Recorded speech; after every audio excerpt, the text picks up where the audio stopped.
بلين وكم.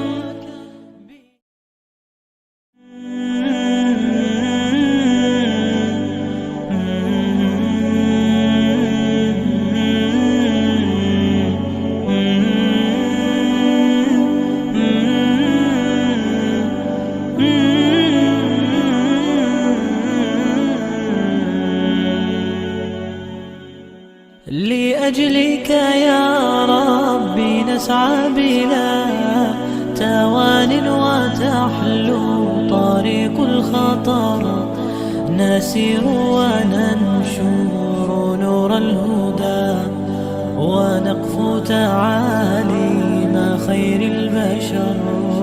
لأجلك يا ربي نسعى بلا توان وتحلو طريق الخطر، نسير وننشر نور الهدى، ونقفو تعاليم خير البشر. إلى الله ندعو بلين وكم، به تنجلي رائعة الصور. إلى الله ندعو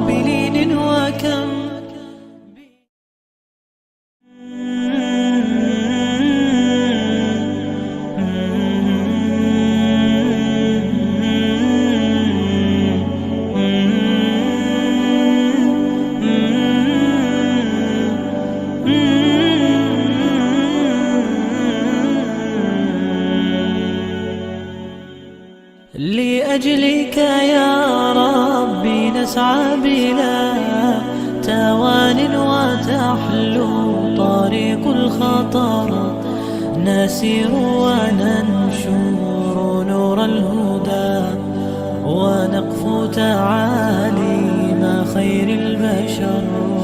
لأجلك يا ربي نسعى بلا توان وتحلو طريق الخطر، نسير وننشر نور الهدى، ونقفو تعاليم خير البشر.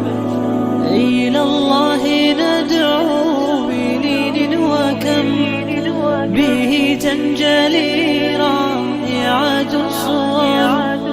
إلى الله ندعو بلين وكم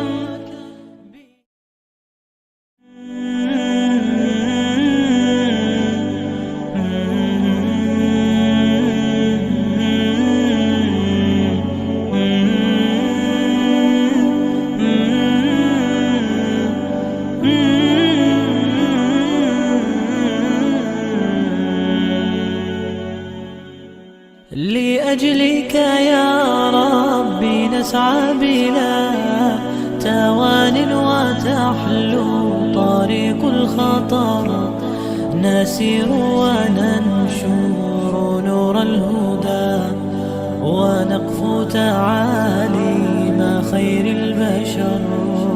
لأجلك يا ربي نسعى بلا توان وتحلو طريق الخطر، نسير وننشر نور الهدى، ونقفو تعاليم خير البشر. إلى الله ندعو بلين وكم به تنجلي رائعة الصور. إلى الله ندعو بلين وكم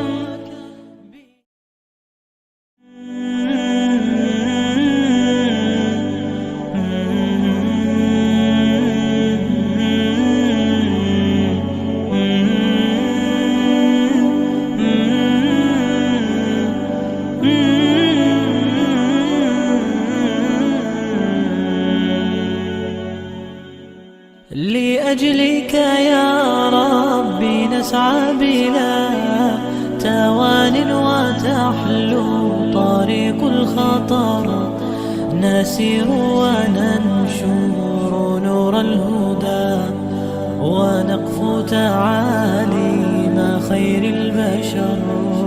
لأجلك يا ربي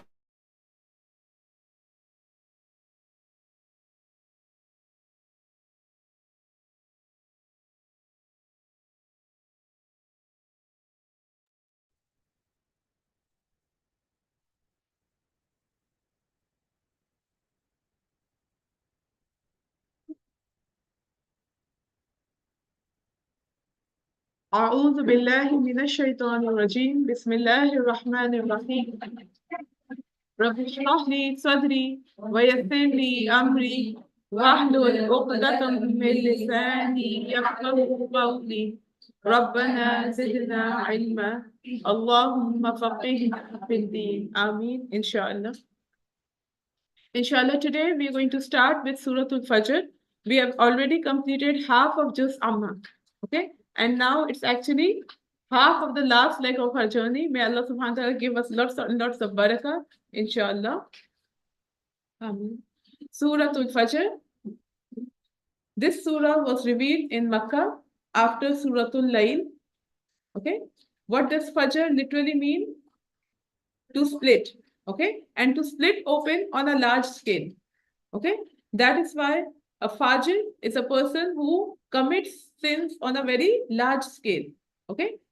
And the concept of Fajr, when we talk in the morning, okay, because what happens is there's a split in the sky, okay, split in the darkness of the sky. And after that, what happens? Through that hole, through that split, the entire sky illuminates and breaks into the day. Okay, so this surah as we say, Suratul Fajr, because it begins with the qasam that Allah subhanahu wa ta'ala has taken. Okay, so this is a time, okay, by which Allah subhanahu wa ta'ala has taken the oath.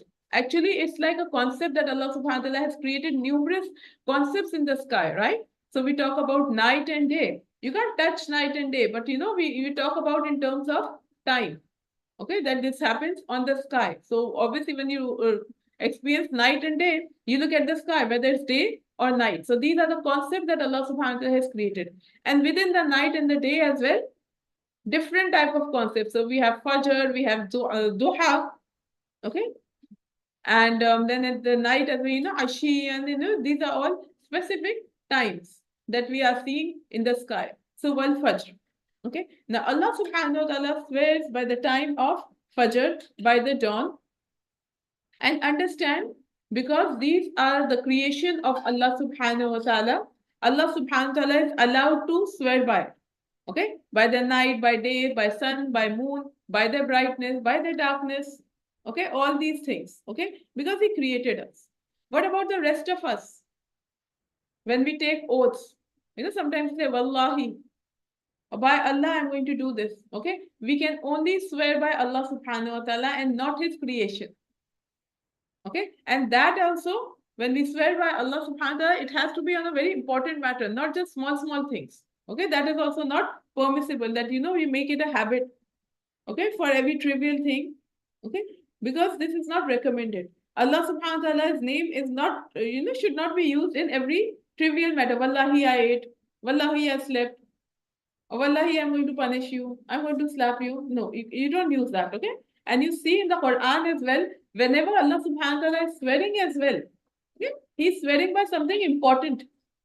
Actually, the entire Quran is important. Subhanallah. Okay, so Allah subhanahu wa ta'ala is swearing by Al-Fajr. Now, what does this Fajr refer to? Okay, there are multiple opinions. Okay, the first one is the time of Fajr. Okay, it could be secondly the Salah of Fajr. Okay, we know from Surah Bani Israel, in the Quran al-Fajri kana mashhuda. Okay, another opinion is this is the first Fajr of Muharram. Okay, what signifies Muharram? The new year. Since this surah is referring to, alluding to Zil Hajj, okay, so this Fajr could be the first Fajr of Zil Hijjah, the month of Zil Hijjah. Another opinion is because in the next ayah we're talking about the 10 days of Zil Hijjah. So this Fajr is the Fajr of Yawmun Nahar. Okay, the 10th day of Zil Hijjah, the day of sacrifice. Okay, so it's referring to that Fajr. Basically, we are talking about the time of Fajr. Okay, so either it's specific or not, any Fajr, okay, is in itself a very auspicious time. Okay, it's a peaceful time. It is a transition time from night to day. And we are talking about a new day that, from the darkness, now a new day is beginning and it is transitioning us towards the light. And that light, through that light, there's entire brightness that follows. وَالصُّبْحِ إِذَا تَنَفَّسْ. What is tanaffas? When it breathes into the day. Okay? And this is such a big miracle that anytime you see any place where there's complete darkness, okay, if there's a building completely deserted, completely abandoned, there's no light. And within hours, if you have to lighten up the entire building, does it take a lot of time, toil, energy, resources? And Allah subhanahu wa ta'ala is showing that in nature every day. That from in the nature, if you see automatic, slowly and gradually, the darkness is coming and the darkness is spreading and then there's complete darkness and then there's a decline in the darkness. And within that darkness, there's a split and that split opens and then the brightness starts its way. So Allah subhanahu wa ta'ala is swearing by that. Because many times we talk about the next day. We say, no, from tomorrow I will start. So actually there is a hope attached to that. There's some waiting attached to that. So every time when you talk about the next day, from tomorrow, from next week, okay, there is some new thing that is going to arrive, some hope, some positivity. So wal fajr, walayalin ashr, and by the layal, okay, by the nights that are 10. Okay? Now, mostly when you talk about 10 nights, automatically what comes in your mind is the last 10 nights of Ramadan. Okay, this is a minor opinion. Okay, however, the most, as per most of ulama, this refers to the 10 nights or the 10 days, because obviously when you're talking about nights, there are going to be days in that as well. The 10 nights of Dhul Hijjah. Okay, and we know from hadith how auspicious those days are. Okay, that what is the reward of doing good deeds. Okay, we get to know from Sahih Bukhari that the Prophet ﷺ said, there are no days in which righteous deeds are more beloved to Allah than these days, meaning the 10 days of Dhul Hijjah. And they asked, not even fighting jihad in the way of Allah? And he replied, not even jihad in the way of Allah, except for a man who goes out for jihad with his self and his wealth, and he does not return with any of that. What does that mean? Except that he gets martyred, okay, while spending his life as well as his wealth as well. Okay. So by those 10 nights as well, وَالشَّفْعِ وَالْوَتْرِ, by the shaf and the watr. Okay, what is shaf? Shafa'a literally is to combine one with another. Okay, yani to make a pair, to make something even. Okay, and from here we have the concept of shafa'a. What is shafa'a? It's something like, somebody is alone and they need a strong backing. So you say that so and so's intercession. So yani now they are two. Okay, so the case gets stronger. Okay, so ashaf by the even, wal watr, and watr would be to make something odd. Okay, watr, wow, tara, it's translated as something odd. Yani when we what are even numbers? 2, 4, 6, 8. Okay, and odd numbers are less than that even. Okay, watara comes from wow, tara. It literally means to lessen. Okay, lessen, to make something less. Okay, and from there we have the word witr, to make something odd number. That is why at night prayer as well we are supposed to pray witr, so that you make the number odd number. Okay, now what is this ashaf wal watr? There are around 36 explanations, and we are not going to do all. Subhanallah. Okay, because there are certain things, and these multiple opinions come when there is no clear hadith or no clear ayah of the Quran explaining this. And this is one of the beauty of Quran, okay, and one of the ways to show that our intellect is limited. So Allah subhanahu wa ta'ala has kept something hidden for us. So this ashaf wal watr, number one, I'll give you the more easier ones. Okay, it could refer to the makhluk and the khaliq. Okay, because we know about all the creation of Allah subhanahu wa ta'ala. How are they created? Wa khalaqa kulli shay'in fi zawjayn. Okay, wa khalaqa min kulli shay'in zawjayn. So all of the creation are created in pairs. Okay, when we talk about humans as well, we talk about night and day, we talk about all the concepts as well. Okay, and how is Allah subhanahu wa ta'ala? Wahid, Ahad. So witr refers to Allah subhanahu wa ta'ala. When we talk about the names of Allah subhanahu wa ta'ala as well, how many names are there? 99. 100 less 1. Okay. And when we talk, when Allah, whenever we describe Allah subhanahu wa ta'ala as well, Qul huwallahu ahad, Allahus samad, yani he is unique as well. So rest of the creation, okay, this is one meaning of shaf wal watr. Okay, another meaning is that witr, okay, and in some qira'ah, you'll find al watr being read as witr. Okay, so this watr refers to the night of Arafah, 9th day of Dhul Hijjah, basically that's the day of Arafah. And the shaf'u will then be 10th day of Arafah, which is Yawmul Nahar.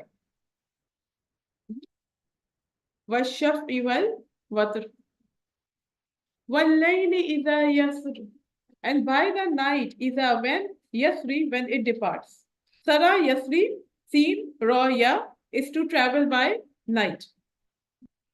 Okay, and as we started Suratul Isra, Subhanalladhi Asra. So, Asra Sara yesterday gives the meaning of traveling by night. Okay. And if you think about it, night, it's not still. It always travels, right? It comes, it moves, and then it departs. Okay. It's not there to stay. And likewise, the day as well. The night comes and then the night goes. Okay. And the beautiful thing about the Quran is that we know all these concepts, but Allah subhanahu wa ta'ala draws our attention towards these concepts. They don't just think, okay, night, there is day. Okay, there's a whole, it's just like a makhluk, how we talk about people, how we talk about our life as well, right? Life comes, life goes, good times come, good times go. Similarly, night is like that. It departs. What does it show? The darkness or difficult times are not always there. They are not permanent. They come and they go. So Allah subhanahu wa ta'ala wants to, be attentive towards the signs of nature. And then once we pay attention, once we reflect on it, then only we realize and think and reflect and marvel over these creation of Allah subhanahu wa ta'ala. So Allah subhanahu wa ta'ala is pointing out, grabbing our attention towards the signs of nature and then saying, Hal fi zalika, is there in them, yani in these signs, in these oaths, fi zalika qasamun, a sign or a proof, li for the hijr, for the people of understanding, for the people of aql. Now what is this the hijr? The possessors of hijr. Hijr is a word used for a barrier or a wall. Hijram mahjura, we did in Surah Al-Furqan as well. Okay? And hijr or hajar is a word used for stone as well, because most of the time stones were used to erect walls or structures or some barriers. Okay? Even the part of the Kaaba, okay, the semicircle part outside the Kaaba, that is also known as hijr. Okay, in which you can, if you pray in that semicircle, it is as if you have prayed inside the Kaaba. So that place is also Hatim, is also known as Hijr of Ismail. Okay, because it has been barricaded. Now, what does it mean, Zi Hijr? Because Zi Hijr is being translated as men of understanding or man of Aql. Okay, what is the connection? Man of Aql and Zi Hijr? That Aql also is a barrier, isn't it? How is it a barrier? It stops us from doing something bad, something evil. Okay? A person of aql recognizes these barriers. But that these things I'm not supposed to do and I'm not going to do. People who have no aql, no sound intellect, okay? Maybe they are drunk. Okay? What happens when the people are drunk? They have no barrier. Okay? What they are speaking, what they are doing, how they are walking, how they are, even, talking to people as well. Okay, when you commit something wrong as well, people say, right? Don't you have aql? Okay, so see, hijr, people of understanding, and people who have that intellect in them, they have those barriers, they have that criterion. This is something I will not do. They don't cross limits. So هل في ذلك قسم لذي حجر? It is actually Allah subhanahu wa ta'ala asking that is there any proof, evidence that strikes a chord with you? That you can use your aql and marvel over all these signs of nature and get back to your creator and recognize your creator and make a way towards your creator. Okay? Do you get any guidance from any of these qasam that have been mentioned? So you reflect on these one by one. If you just ponder over the whole concept of Fajr as well. But a person of Aql will do that. Otherwise, every one person just clicking pictures here and there. Look at my camera. Look at how nice my photography skills are. Look nice, how nice I do all the, the collage work and how nicely I post. But no Aql. Why? Because he is not taking any lesson out of it. He's not getting any guidance out of it. So Allah subhanahu wa ta'ala saying, is there any proof for men of understanding in all of these Okay, when they look at the star, night as well, they look at the stars as well. And what do? They look at the star, they take the guidance from it, and they declare the star as their God. Don't you have akal that the stars in turn are a creation? They are not God. Alam tara kayfa fa'ala rabbuka bi'ad. Have you not seen? And this see, ra'a, means to consider, to understand, to ponder. Is it not in your knowledge? Kayfa fa'ala rabbuka bi'ad. How your Lord dealt bi'ad. Who were the Ad? Who came to Ad? Hud alayhi salam. Alhamdulillah, by now everyone is clear with that. Because probably this is the last time we are going to talk about these by name, basically. Iram Azatil Imad. Iram. Now, who is this Iram? Okay. There are multiple opinions regarding that. Okay. Some say Iram refers to the size of the buildings that they made. Big, big, tall, tall buildings were also known as Iram in their culture, in their language. Okay. Some say Iram was the name of the leader. Okay.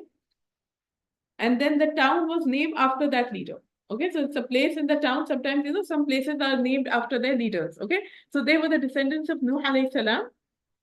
And the whole tribe was the descendant basically of Nuh alayhi salam. So it was the lineage was Ad bin Iram bin Abuz, no, sorry, Ad bin Iram bin Aus bin Sam bin Nuh. Okay, so they trace their lineage to Nuh alayhi salam. Okay, what was so unique about the construction? Zadil Imad, like pillars. Imad, okay, Amad, Ain, Mim, Dal, okay, refers to the columns of the pillars.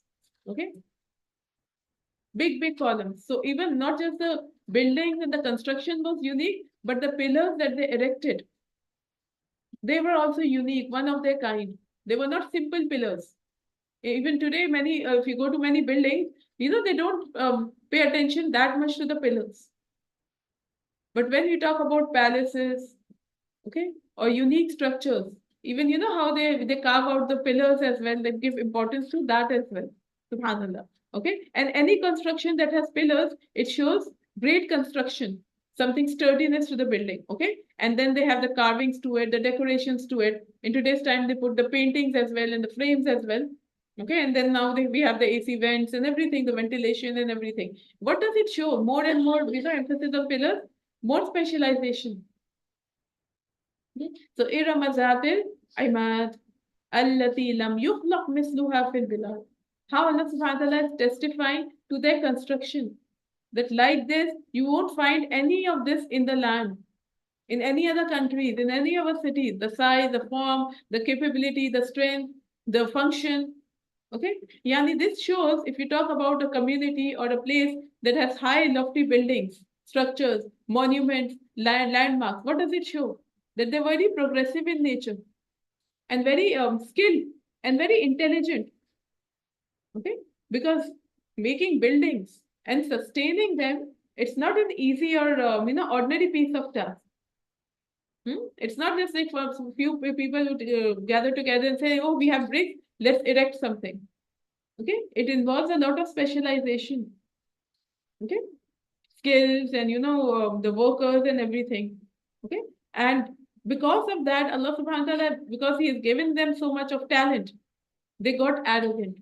And that was the reason of their downfall. Okay, from Surah Fussilat, ayah number 15, we learn فَأَمَّا عَادٌ فَاسْتَكْبَرُوا فِي الْأَرْضِ بِغَيْرِ الْحَقِّ وَقَالُوا مَنْ أَشَدُّ مِنَّا قُوَّةً. And who is mightier than us in terms of strength? Many nations today also, they claim, right? We are one of a kind and so progressive and we're always ahead of everything. Allati lam yukhlaq misluha fil bilad. And how were they destroyed? How were the structures destroyed? Anyone remembers how was the Qawm of Ad destroyed? Huh? Winds, harsh winds. Subhanallah.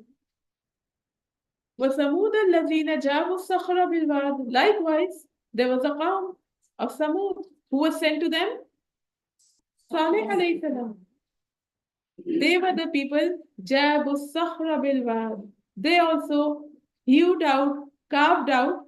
Okay, what is hewed out? Basically, it is to chop or cut with a tool okay, and cut out big portions of heavy chunks, okay, because for the Qawm of Samud, there's another word used in the Quran regarding their construction, وَتَنْحِتُونَ الْجِبَالِ Nahata, Noon, Hata. Okay, so Nahata is detailed carvings. Okay, where you put a lot of detailing in your carvings.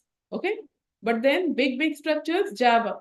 Okay, so they did that as well. وَثَمُودَ الَّذِينَ جَابُوا الصَّخْرَ بِالْوَادِ.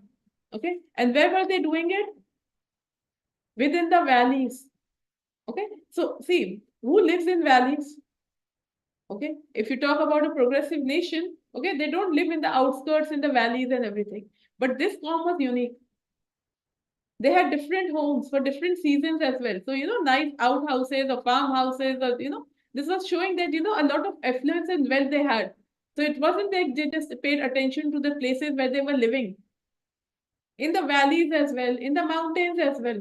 Now, how many people would invest for a nice, very nice house, a fancy house in the mountain? But they were doing that. Okay. Al-Wad is a plural of Wadi. Okay. Wadi normally we translate as valleys. Okay. That's the place between the two mountains, the cavity between the two mountains. Okay. But in Arabic, for them, Wadi is not just valleys, but anywhere, where streams are flowing, anywhere there is running water. Okay. It is Wad for them. Okay. So any place they would see rocks or running water or nice land. Okay. They would start their constructions, and not just constructions, carvings. So much of detailing, showing their art, showing their skills, showing their civilization, showing their culture. If you see all the ruined civilizations, one thing that stands out is the paintings and carvings. And through them, we get to know their culture and everything, because this was their form of expression. This was their form of preserving their culture.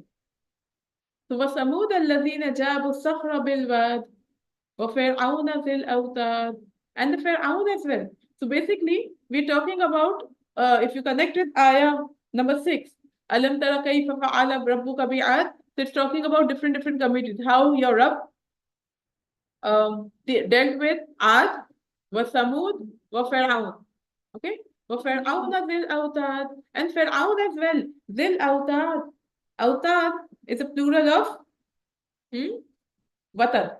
Wow, ta, dal. Okay? Watar, just like the Jibala mentioned in the Quran, right? While Jibala, Autada. What do we understand by those Autada?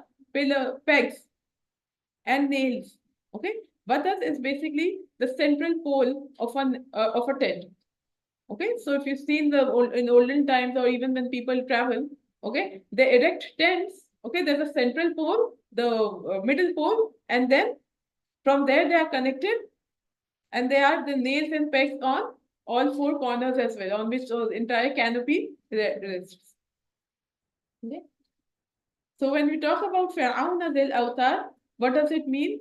That they had, possessor of the stakes or the pegs that we talk about, that when the Fir'aun and his army would travel for, expeditions or any other reason, they would carry the supplies of construction with them as well. Like we now talk about their construction, we know about the pyramids. Those are stationary objects. But when they would travel as well, that travel would be very fancy as well. That not just ordinary tents they would sleep on and stay. Okay? They had the proper arms and the supplies and everything, all the materials for the tents as well.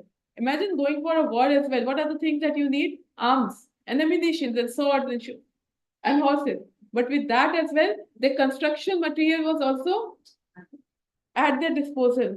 The tents and the poles and nails and the pegs, everything they would always carry. And this was one distinctive feature of their civilization. Also, when we talk about Zil Awtar, we know that when the Pharaoh, he would punish, he would crucify people by piercing nails in their hands. Okay, just like people are crucified. And it is said in the history, Pharaoh was one of the people who started this punishment of crucifixion.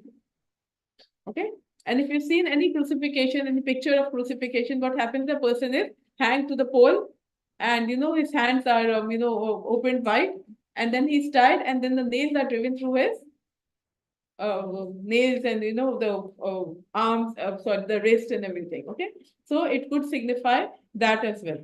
Okay, and it is also said that nails and pegs was his symbol. Many political parties, they have symbols. Many religions also have symbols. Hmm? Like Islam, typically when anyone wants to draw a flag for Islam, anyone, they say, they make a crescent and a star. Okay, that's not an official, by the way. I'm just giving you an idea. So for them, it was just to show their prosperity, their power, nails and pegs, to show progression, to show their construction as a sign of their technology and progress. Okay. وَفِرْعَوْنَ ذِي الْأَوْتَادِ. So Allah subhanahu wa ta'ala is talking about these aqwam, these nations, along with their distinctive qualities due to which they used to pride on. Okay? So Allah gave them all these resources, all the progress, all the skills. But what did they do? الَّذِينَ تَغَوْا فِي الْبِلَادِ. They all did transgression. فَأَكْثَرُوا فِيهَا الْفَسَادِ. And because of the tughyan, they did a lot of fasad and they increased in the fasad by the days. All of the time, made much of the mischief in that. Okay, so what were the examples of their fasad, of their tughyan? First of all, shirk. That they forgot the right of Allah subhanahu wa ta'ala and thought themselves as so high that some like Pharaoh declared themselves as Rabb. For some others, it was just their might that became, in contrast to Allah subhanahu wa ta'ala, that when they were reminded about their creator, they just banked on their strength, their progress. So this is also a form of shirk. Okay. What else was transgression and fasad? Their arrogance. Okay. And the way that they persecuted the lower class as well. Okay. So in the time of Pharaoh as well, there was a lot of slavery as well. And he was happy with that. In fact, he would take advantage of the slave nations, okay, in all these. So all of this was fasad fil earth. And the biggest thing was when the messengers came to them, they denied the messengers. They tried to harm the messenger, just like Pharaoh and the people of Samud. They demanded a miracle. And then the miracle was brought. What did they do with the miracle? They tried to harm the miracle as well. Okay, so these are all examples of fasad. Then what happened? فَصَبَّ عَلَيْهِمْ رَبُّكَ صَوْتَ الْعَذَابِ. صَوْتَ عَذَابِ. Then poured upon them. Sabba, swab, ba, ba. Sabba is to pour profusely, like a liquid, pouring.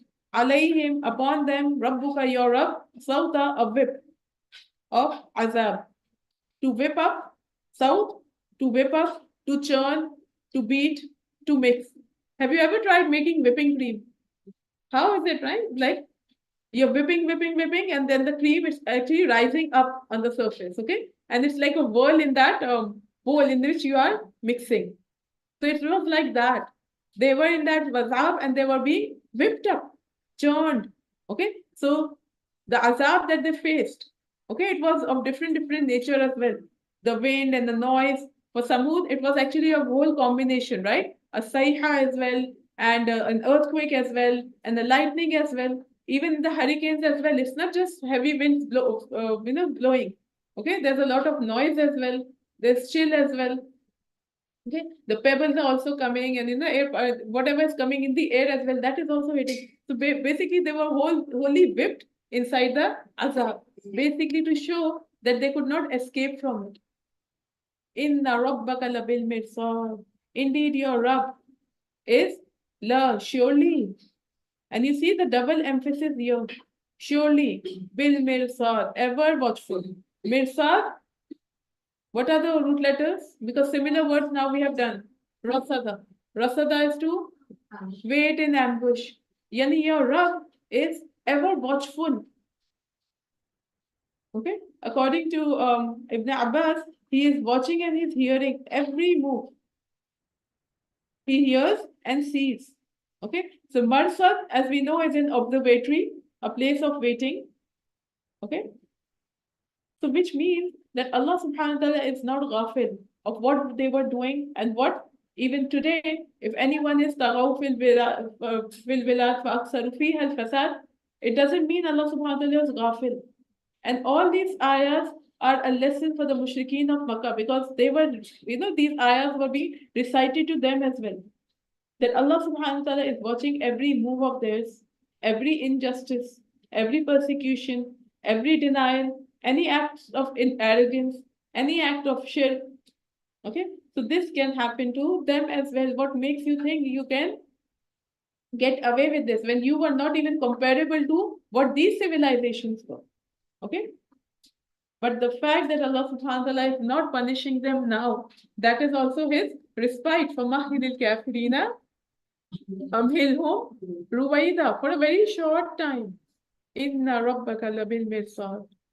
Then Allah subhanahu wa ta'ala is talking about mankind in general and why they are denying and what is their attitude towards their Rabb, towards the life that their Rabb has given, towards the ni'mat that their Rabb has given to them. Okay, so these two ayahs are talking about human nature. Okay,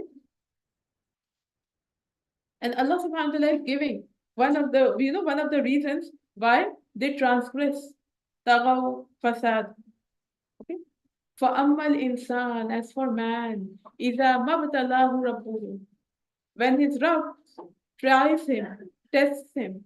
Okay, and we established earlier what is bala'un, an extreme test.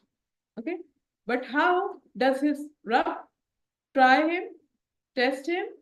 فَأَكْرَمَهُ, he provides him, he gives him honor. وَنَعَمَهُ, and he gives him bounties as well. And as a consequence, what he says, فَيَقُولُ رَبِّي أَكْرَمَنِ. Subhanallah. And this ayah is actually a proof that when Allah subhanahu wa ta'ala gives as well, what is it? It's an honor. It's a lot of ni'mas. Okay, and a person realizes my Rabb has honored me. But beyond that, it's a test. It's a test. And it's a very difficult test. Allah subhanahu wa ta'ala, he tests his creation, his people in different ways.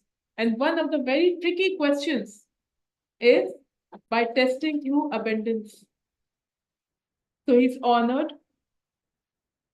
He's given a lot of luxuries, a lot of ni'mas, lot of influence, lot of power, lot of advancements. Okay, and basically in any field it can happen. But the thing is, a person just takes on his ni'mas and he believes that I deserve it. And that is why my Rabb has honored me. I have done something really great. And you see, many people, unfortunately, they attribute it to their good deeds as well. Because I did so nice to my parents. I was so nice to my parents. No? I served them so much now. That is why my Rabb has given me so much now. Probably yes. But the thing is, at the end of the day, one thing for sure is, this is also a test that a person doesn't realize.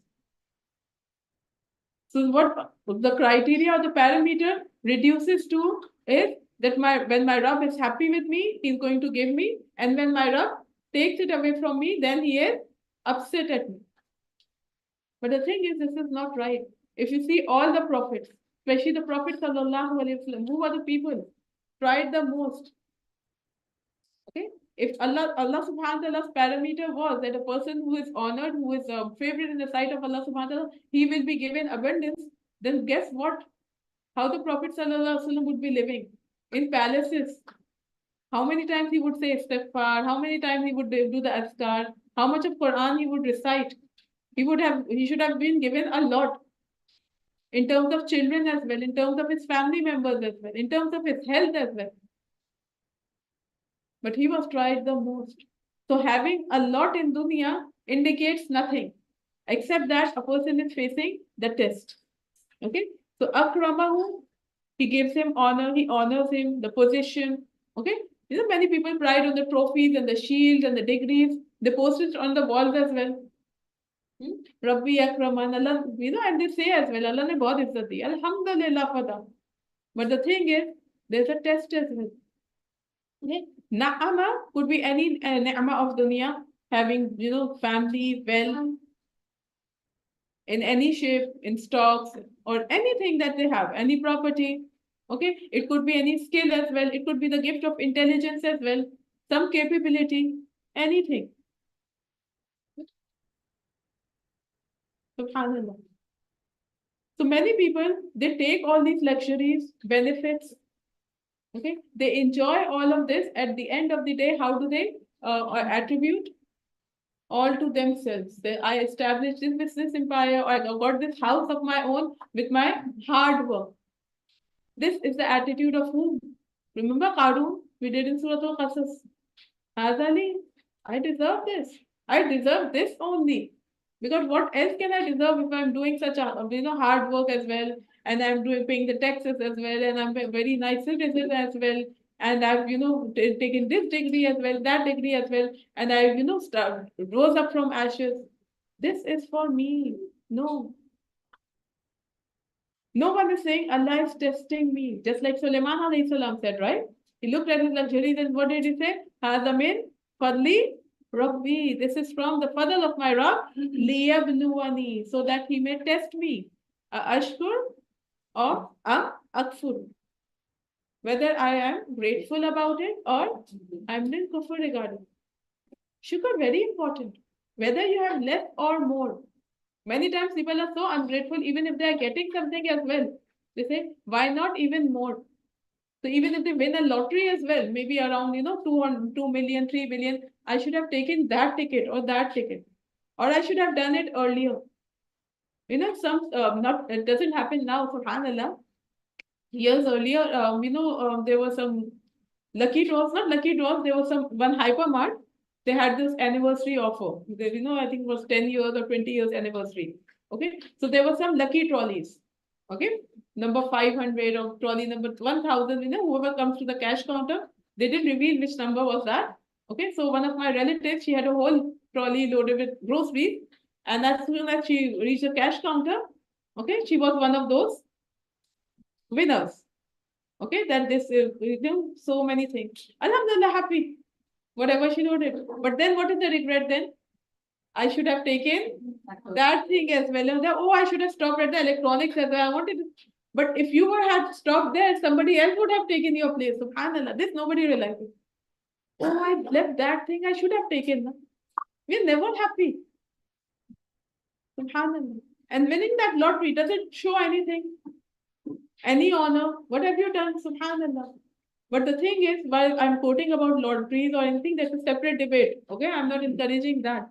But the thing is, even if we are getting fadl of Allah subhanahu wa ta'ala, it's just like Allah's lottery on us. Nothing more than that. Why Allah subhanahu wa ta'ala is extra, gracing us and not some people in some other country. Many people are dying. They don't have roof over their head. The countries are being bombed.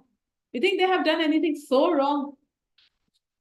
And while we are sitting here enjoying, sitting in the ACs and, traveling in fancy cars as well, even public transport as well, safe. The country is safe. The surroundings are safe. We're getting adequate food and water supply as well. You think you have done so much ibadah that Allah subhanahu wa ta'ala is honoring you? No, this is also a test. And unfortunately, we as humans, we forget this test. And what we focus on, the aids that Allah subhanahu wa ta'ala has given us. So we are playing with that stationery now. So rather than writing the exam with that stationery, we are busy collecting that stationery, taking pride in that stationery, comparing our stationery. She has been better. I don't have this pen. I don't have this fancy pen. Just like small children. If your child comes home and says, so and so has such a nice, fancy pen, and I don't have it. That is why I didn't write my exam. What are you going to tell your child? But you had a pen. You're supposed to write. What happens to us when we grow up? We forget this is a test. And all the stationery that Allah subhanahu wa ta'ala has given us, all the props for this test, you are going to be accounted for that as well. ثُمَّ لَتُسْأَلُنَّ يَوْمَئِذٍ عَنِ النَّعِيمِ. Subhanallah. Okay?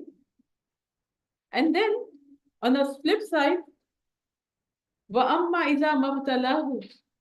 And as for when he tries them, okay, now this is a test that everyone understands, right?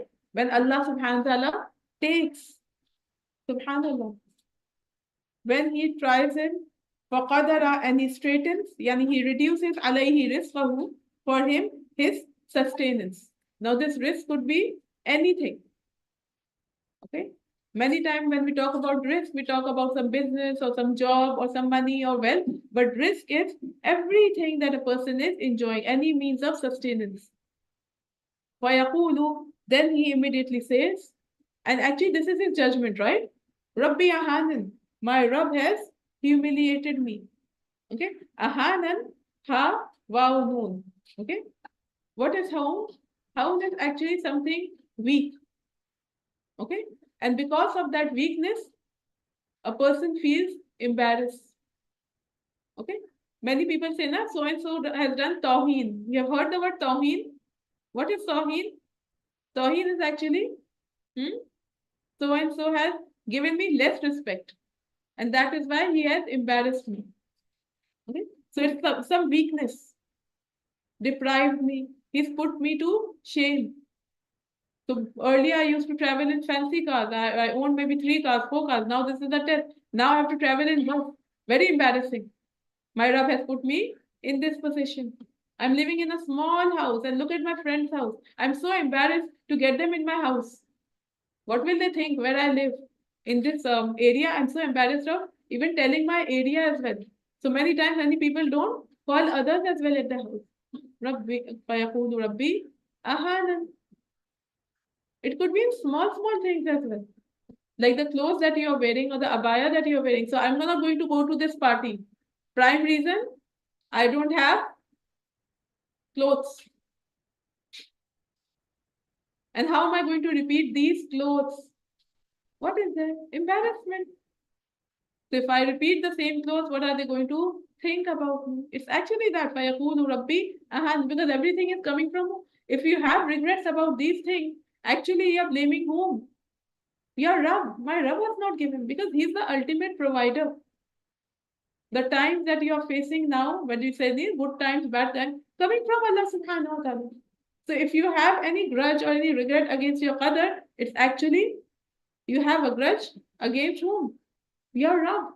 فَيَقُولُ رَبِّي أَهَانًا. Subhanallah. But the whole thing is, in that time as well, there is a test. This is also a test. In giving also there's a test. And in taking of Allah subhanahu wa ta'ala as well, there is a test. Allah subhanahu wa ta'ala is saying that while you're forgetting all of this, that you are on a test. And your focus should be the test. And in this test, what you're supposed to do, be good to the creation of Allah subhanahu wa ta'ala. Whether you have less or more, don't be drenched in your troubles. Don't be, don't be, fast riding on your high horses as well when you are given more as well. What you're supposed to be doing, balanced. And the balanced approach is that you're taking care of yourself as well, and you're taking care of the other deprived members of the society. When you're given more as well, what are you doing? وَلَّا تُكْرِمُونَ الْيَتِيمَ. You did not treat the orphans with generosity. Tukrimun comes from kiram, kaf, ra, mim. When we talk about kareem as well, what were the meanings that we understood? Generosity and honor. Something honorable, something generosity. Okay? So if you see in this ayah, it's not even clothing the yatim, it's not about feeding them, it's not even about giving them something, financing them. What is the word used here? Ikram, respect. Just like when we talk about the Quran, Quranun Kareem. Okay? From one hadith we learn that your iman is not complete until فَلْيُكْرِمْ ضَيْفَهُ. Okay, it actually comes in the hadith that man kana yu'minu billahi wal yawmil akhir falyukrim ضَيْفَهُ. That they should honor their guests. And from this ayah, we talk about ikramul yatim, the people who are basically deprived in the society. Yatimi, okay, a person, yatim by definition is a person who has lost his father, okay, and he is not yet baligh. Okay, now he is a helpless child on the mercy of others. Okay? And many people, out of the sympathy, they feed the yatim as well. Okay, they provide them for some necessities for them. They send money as well. Okay, but then you have to take it a step ahead. That you do their ikram, you respect them. That while you're giving them as well, you give things that are respectable. Should be hand me downs, something I don't use at all. This is torn, so this yatim will wear, he won't mind. Or the food, maybe it stays, it's left over, so I'm just going to give it to one yatim. Yes, he's going to eat it, but that is not a part of honor. The way that you are giving to them, okay, that also comes in ikram. That how well you are honoring them. Sometimes you should take extra efforts to honor them as well. So maybe there are some yatim in your family. So rather than just providing for them, sending a check every month, call them over in special occasions, especially, Eid, or maybe they have studied something, or those times remember them, send them gifts. Okay. See, at the Eid time, what we are doing, or in Ramadan as well, when the children are fasting, we take extra care of them, isn't it? Hmm? When they are out, doing some special work. Maybe now they have started school. When they come back, how's the mother? How are you? Did you enjoy the school? Did you have a nice time? Okay, what are you going to eat? Did you finish the lunch as well? The mother is always attending the child, right? And honoring that child. This is actually honoring that child. But who you're supposed to do more? Tukrimun al yatim. Give them importance basically. Talk to them about their career, about their studies, their needs. At the Eid time, when all the mothers and the parents are busy buying clothes for their children, think about the yatama in your families as well. Especially when they are back home, there's this lazim scheme. Some people who are hand to mouth. If not in your immediate family, some extended family. We should be having a scheme for all of this way of honoring them. Subhanallah. From a hadith of the Prophet Sallallahu Alaihi Wasallam, he said, the guardian of the orphans and I will be like this in Jannah. And then what did he do? He joined his index finger and middle finger together. We'll be together like this. وَلَا تَحَادُّونَ عَلَى طَعَامِ الْمِسْكِينِ. And you did not urge each other عَلَى طَعَامِ الْمِسْكِينِ. So important. It's not even وَلَا يُطْعِمُونَ. تَحَادُّونَ. Hadda, ha dot dot, is to urge, is to tell each other, is to persuade each other. So it's like, yeah, maybe I'm feeding the miskeen good, but I should encourage others as well. So it should be like a movement. It should be coming with a planned scheme because it's like tahadun, right? Involve each other. Start a drive that let's count the number of masakin maybe in our locality, in our community, the extended community, in our extended family. Let's see how many families are there, white collar people. They're not going to come and ask us. But let's do it in an organized way. How can we help them? So it's not like they are coming to us all the time, and obviously asking. It's going to hurt their pride. So let's just devise a mechanism, a way that every month we help them this way rather than they coming to us. Okay, so out of the fadl that Allah has bestowed upon us, let's do something to make their life better. So encourage each other in that as well. Doesn't matter the other person is listening or not, because many times what happens is when you're trying to help someone as well, there'll be 10 other people standing saying, you're spoiling them. Don't overdo. And this much you gave, now don't give more. No, their risk is written by Allah subhanahu wa ta'ala. It will reach them, whether through you or anyone else. So better be in that honor. وَلَا تَحَادُونَ عَلَى طَعَامِ الْمِسْكِينِ. Rather, وَتَأْكُلُونَ التُّرَاثَ أَكْلًا لَمًّا. You devour. At-turas comes from virasa. Okay, virasa we all know is the inheritance. Aklan, devouring, lamma, all with greed basically. That's even more horrible. And basically, when we are talking about the yatama and the masakin, okay, in that context, if there are, some yatama or masakin in the family and you are the guardian, you are eating of their wealth and resources. Happens, right? In some families, when the father passes away, small children, what do many people do? The uncles, Or even the grandfathers also, they take away that wealth. وَتَأْكُلُونَ التُّرَاثَ أَكْلًا لَمًّا وَتُحِبُّونَ الْمَالَ حُبًّا جَمًّا. And you love the wealth, hubban, with love that is too much. This is actually one quality in all of us. But this hubban jamma indicates greed. So much so that some people, they won't use that wealth. But they just want to collect it, collect it. And that love for acquiring that wealth is boundless. So with the little wealth or the abundant wealth as well, they are not happy or satiated. And everyone thinks it's not sufficient, right? As much money or wealth or anything that Allah subhanahu wa ta'ala has endowed us with, it's not sufficient. I need more, I deserve more, my needs are more, my wants are more. And because of that greed, they are not willing to share. Is there any one of us, Aisha radiallahu anha? She was given how many dirhams? 100,000 in the morning, and by the evening, she was done distributing it. And she was fasting that day, and she asked her Khadima that, do we have something for you? She said, you gave everything away. And she said, you should have reminded her. Many times when we have more and we want to spend on others as well, first we budget it out for ourselves. 6 months down the lane, I'm trying to save up for a new gadget, maybe some new clothes, or maybe I will need later. Now, what is that need? That also we don't know. That is the love of the wealth, hubban jamma. That right now somebody is in misery, somebody is suffering, but we don't want to part away with that wealth. That wealth is more important than the suffering of anyone close to you. Subhanallah. Sometimes, and we bring up different justifications for that. If I give this one so much, she will get over pampered, and she will get in the habit of asking.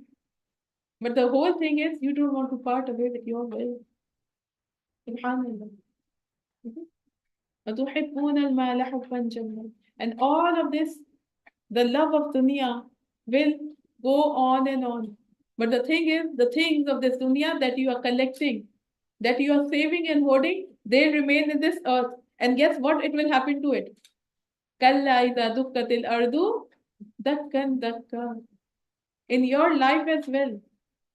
So much of things that you hoard and say, I use it later, I use it later. It can be a dress as well, something, sometimes we keep it. I can't part with it because this dress I made so and so made for me with so much of love. Maybe it could be your wedding dress as well, or somebody, someday I'll fit in. And you keep it. You don't know whether you're going to live to that day when you will be absolutely, fitting for that dress. But either you leave, okay, but then what will happen? These all things will become dakkan dakka, because the earth itself will be pounded, right? Dakkan is to break something into powder. Pound something. Have you ever seen people pounding the meat as well? So they take the breast fillets or nice fillets of even beef as well, and they pound it. There's a meat hammer as well, and they pound it. They hit it like a hammer. And then what happens? It becomes more and more leveled. Dakkan dakka. So what about the things of this dunya? What about the mal, hubban, jamma? What about the assets? Even the land as well. People take away people's land as well, right? What will happen to that land as well? وَجَاءَ رَبُّكَ وَالْمَلَكُ صَفًّا صَفًّا. Your Lord will come with the angels in rows. Subhanallah. From Surah Al-Haqqa we learn وَيَحْمِلُ عَرْشَ رَبُّكَ فَوْقَهُمْ يَوْمَئِذٍ ثَمَانِيَةٌ. 8 angels. From Surah Al-Naba we learn وَفُتِحَتِ السَّمَاءُ فَكَانَتْ أَبْوَابًا. And from there the angels will descend and they will stand in rows. وَجِيءَ يَوْمَئِذٍ بِجَهَنَّمَ. And that day hell will be brought near. يَوْمَئِذٍ. That day actually, يَتَذَكَّرُ الْإِنسَانِ. The man will remember. And this يَتَذَكَّر, because this is an elongated form of verb. Okay? It shows that it's just going to be like a whole process.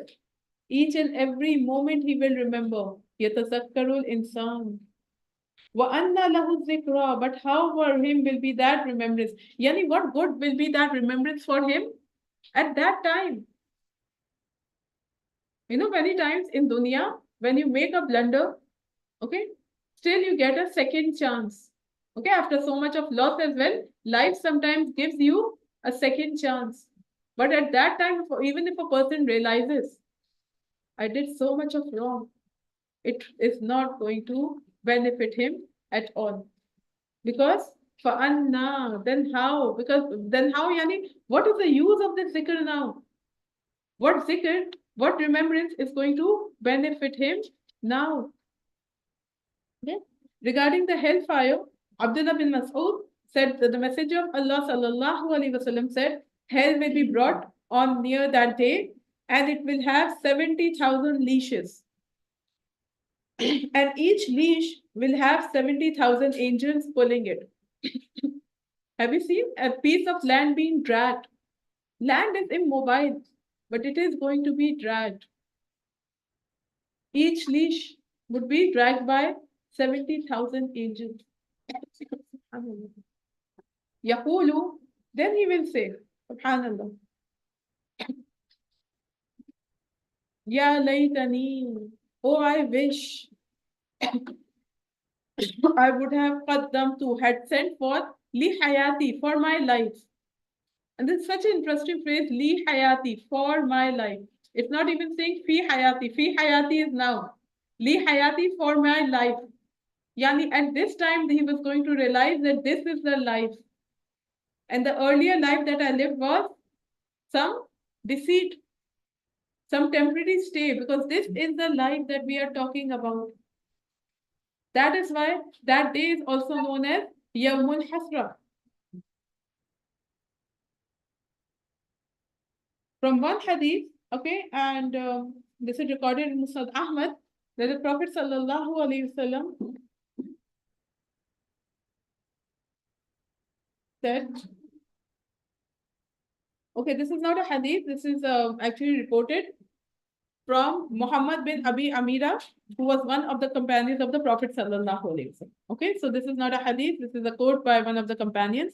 He said, if a servant fell down on his face in prostration from the day that he was born until the day he died as an old man, in obedience to Allah, he would scorn this act on the day of judgment. He would wish to be returned to this life so that he could earn more reward and compensation. Yani the entire lifetime of good deeds and sujood as well, a person would say, Yaqulu ya laytani qaddamtu li hayati. Each and every moment that he wasted, he spent without the zikr of Allah subhanahu wa ta'ala. He says, spent without any act to please Allah subhanahu wa ta'ala. He would spend that as regret. Yaqulu, ya, I wish I had sent something for this life. Such regretful time. Subhanallah. فَيَوْمَئِذٍ, so on that day, لَا يُعَذِّبُ عَذَابَهُ أَحَدٌ. None will punish as Allah will punish. None can punish like the way Allah would punish, because none will have the chance and the position and the courage and power to intervene as well. وَالْأَمْرُ يَوْمَئِذٍ لِلَّهِ وَلَا يُوثِقُ وَثَاقَهُ أَحَدٌ. And none will bind. Okay, يُوثِقُ وَثَاق comes from wasaqa. Okay, wasaq is also a word used for oath as well, right? Basically, it is to collect something and bind it together. That is why binding oaths are known as misaq. Okay, وَإِذْ أَخَذْنَا مِيثَاقًا. Okay, yani the way Allah will collect them in group and bind them in fetters and chains and collars around them. Okay, no one in history, no human and no capacity can do that. And all of this is being said after بَلْ لَا تُكْرِمُونَ الْيَتِيمَ and وَلَا تُحَاضُّونَ طَعَامَ الْمِسْكِينِ. And all these aspects are part of your deen. Your deen is incomplete without that. Okay, so while we focus more on our ibadah, whether my hijab is right or not, or whether I should be wearing the niqab and the niqab is right or not, and these things are coming in the zina, and you're particular about your ibadah, good. But if you are neglecting this aspect of deen, then your deen is not complete. Because the way Allah subhanahu wa ta'ala has given these ayahs, you don't do this, you don't do that, then wait, because you're collecting all of this, wait for that day. Kalla iza dukkatil ardu dakkan dakka. Wala yusiku wasaqahu ahad. And then finally, Allah subhanahu wa ta'ala talks about another category as well. So maybe some are doing as well. It's not all people are bad, all people are neglecting others. It will be said to some, a person who has nafsum mutma'inna, and we have talked about it a lot at length in other places in tafsir as well. It will be called, it will be said at the time of the death of that mu'min, a person who has nafsul mutma'inna, a content soul, a soul that is satisfied, not complaining, having no regrets. Okay, itma'inna comes from ta mim noon. In some places, you will also find ta mim hamza noon. Okay, the masdar is itmi'nan. Okay, basically it means sukoon in the heart, and that's actually the most important thing. There could be people who are rich, surrounded by ni'mat, surrounded by luxury, surrounded by servants, buying properties one after the other, collecting one wealth after the other, expanding their business, but no peace of heart, no tranquility in the heart, because in the heart there's still that unrest. How to get more? What if somebody takes it?